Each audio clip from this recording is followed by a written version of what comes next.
See the statement of this theorem in Riemann integration. If a function which is defined from closed interval a comma b to real number set R is continuous on closed interval a comma b, then f is integrable on closed interval a comma b. Right. So what is the meaning of this statement?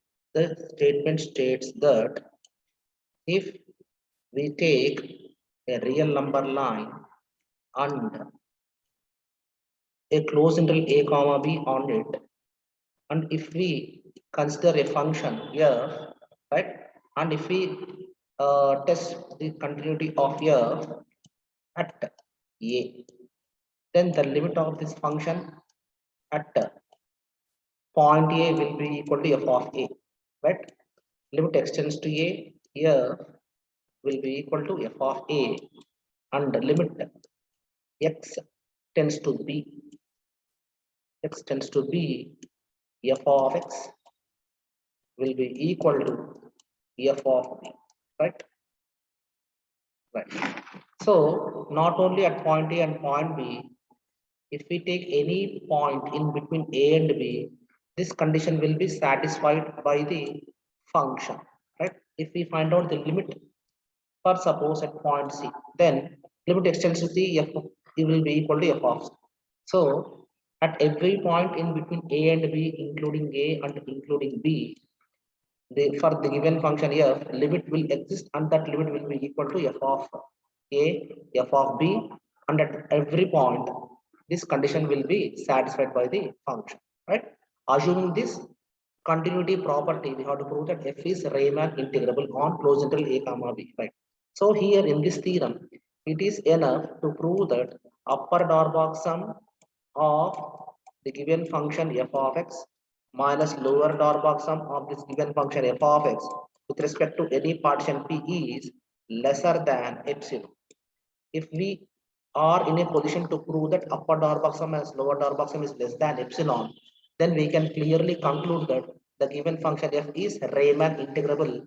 But here we have to assume the properties of continuity of the function f, and using that continuous properties, we have to prove that the upper Darboux sum minus lower Darboux sum is lesser than epsilon, and in turn we can conclude that the given function f is Riemann integrable on closed interval a comma b, right?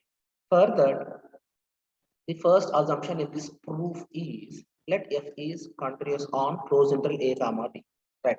As in the unit of continuity, we have learned that if any function f is continuous on closed interval a comma b, then the function f is bounded on closed interval a comma b. So what does this mean? This means that if we take a real number line, if we take a real number line on this real number line, if we take closed interval a comma b, right, and if we represent all the function values of f of x, right, f of x, right, and if we arrange all the values of f of x, right, then definitely we can predict or we can find out the small m, that is infimum value, and capital M, that is supremum value of f of x, supremum value of f of x, right?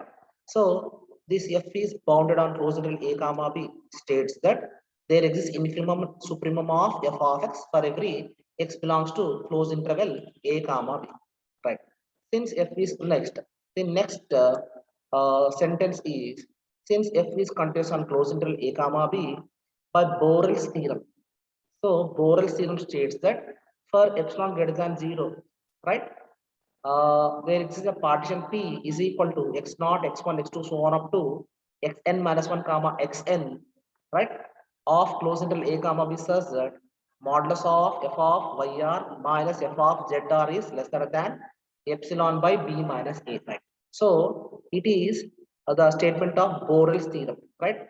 Depending upon the continuous property, we have concluded that f is bounded, and as f is bounded and f is continuous by Borel's theorem, we have shown the existence of the partition P for epsilon greater than 0 and modulus of f of yr minus f of zr is less than epsilon by b minus a such that right, such that yr comma zr belongs to ir, yr comma zr belongs to ir. See here, here the statement is started and here the statement is being concluded. So let us understand what this statement is, right? Right. Now let us take the condition of this Borel's theorem, right? What is this Borel's theorem is stating us? We have to take a partition P. We have to take a partition P, right? See here, right? In which we have to consider all the points of closed interval a comma b, right? See here, it is closed interval a comma b, right? Closed interval a comma b, and here a is written as x naught, right?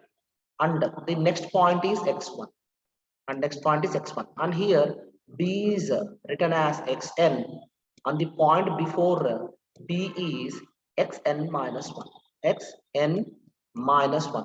And if we go on take the points here in between, we can obtain the ir, rth subinterval ir, in which the first endpoint will be xr minus 1, xr minus 1, and the last endpoint will be xr, and the last endpoint will be xr. And this Borel's theorem states that if f is continuous, then this closed interval a comma b can be taken as a partition depending upon this epsilon greater than 0 in such a way that in rth segment we can obtain two values, that is yr under zr, in such a way that in functional values of x, right, it is small m, it is capital M, infimum of f of x and supremum of f of x.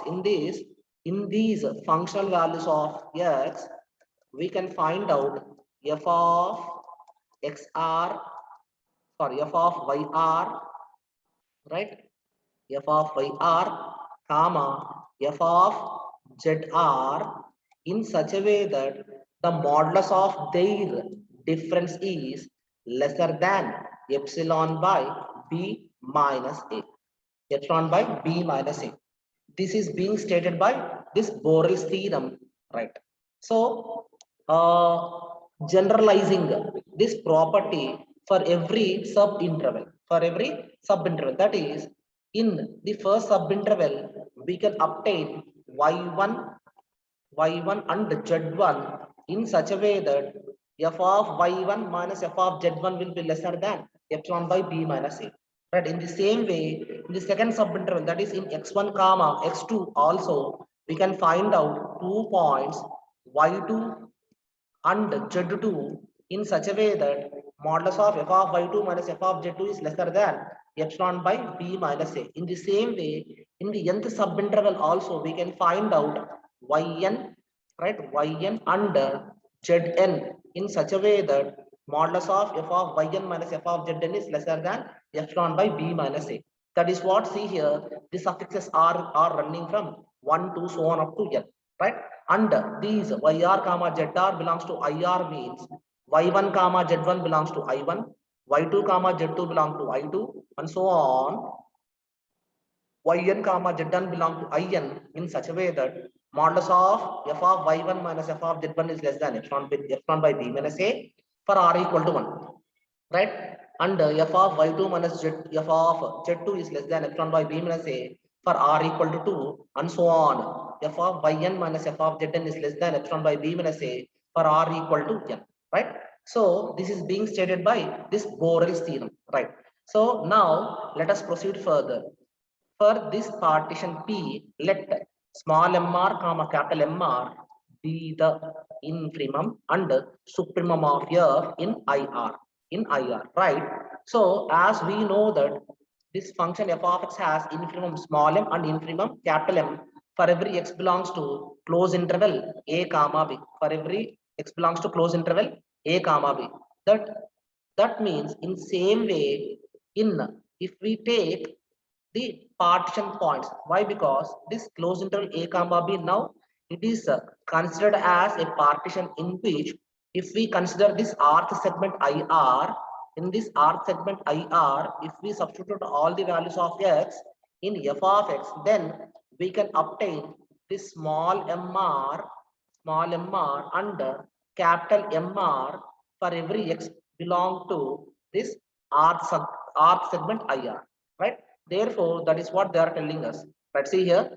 For the partition P, let small mr comma capital MR be the infimum and supremum of f in IR, since f is continuous on IR.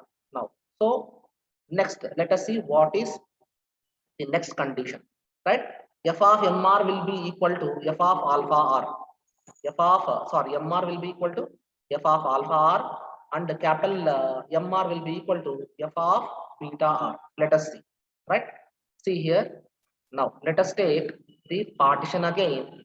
Let us take the partition again, right? And in the partition of closed interval A comma B, right? Let us consider only rth segment. Let us consider only rth segment IR, right?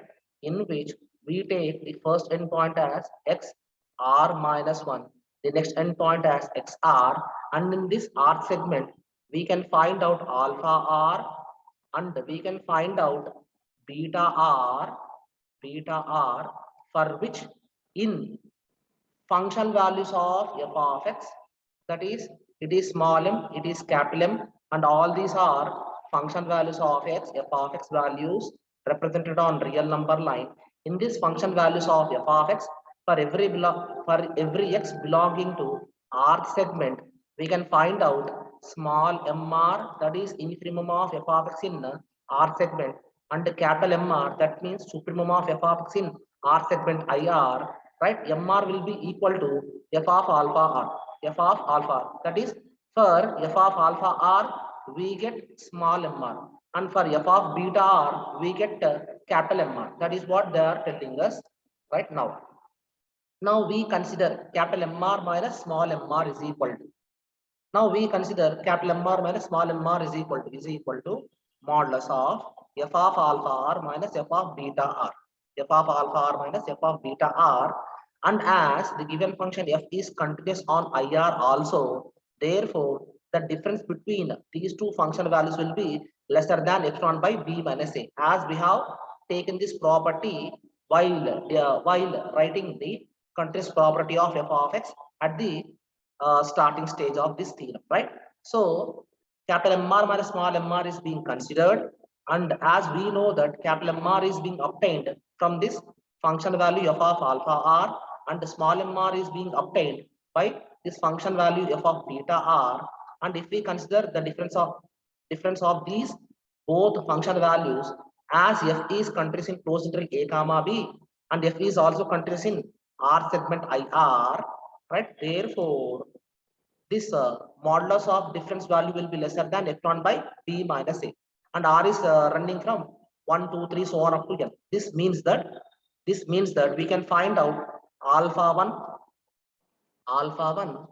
beta 1, alpha 1, beta 1 in I1, in first segment I1 in such a way that f of alpha 1 minus f of beta 1 will be lesser than epsilon by b minus a, right? For R equal to 2, we can find out two values of alpha 2, beta 2 in second segment I2 in such a way that modulus of f of alpha 2 minus f of beta 2 will be lesser than epsilon by b minus a. In the same way, for R equal to n, we can find out alpha n comma beta n in nth segment In in such a way that f of alpha n minus f of beta n will be lesser than epsilon by b minus a, right? This means that now, after considering the difference between these two, capital MR minus small mr, and obtaining this value as lesser than epsilon by b minus a for every value of R, now we consider upper Darboux sum minus lower Darboux sum. Why? Because now we are in an intention to prove that upper Darboux sum minus lower Darboux sum is lesser than epsilon, so that we can conclude that the given function f of x is Riemann integrable. Right now, if we consider the difference between upper Darboux sum and the lower Darboux sum, we know that the upper Darboux sum is summation r equal to 1 to n capital MR delta r, capital MR delta r, right? Minus the lower door box sum is summation r equal to 1 to n small mr delta r as per the conditions of upper door box sum and lower door box sum. So it is equal to summation r equal to 1 to n capital MR delta r minus summation r equal to 1 to n small mr delta r. And from these both terms, we are taking out summation and delta r common out. Delta r common out. And just now we have taken or we have proved that capital MR minus small mr is less than epsilon by b minus a. Right? See here, capital MR minus small mr is present here, and here equality is present. This equality will be considered into lesser than by substituting epsilon by b minus a instead of capital MR minus small mr. Right? So this equality is converted into lesser than, and this capital MR minus MR is being replaced by epsilon by b minus a. Right? Now, what is this epsilon by b minus a? It is a constant. It is a constant, right? Now we have to put this constant epsilon by b minus a before this summation, right?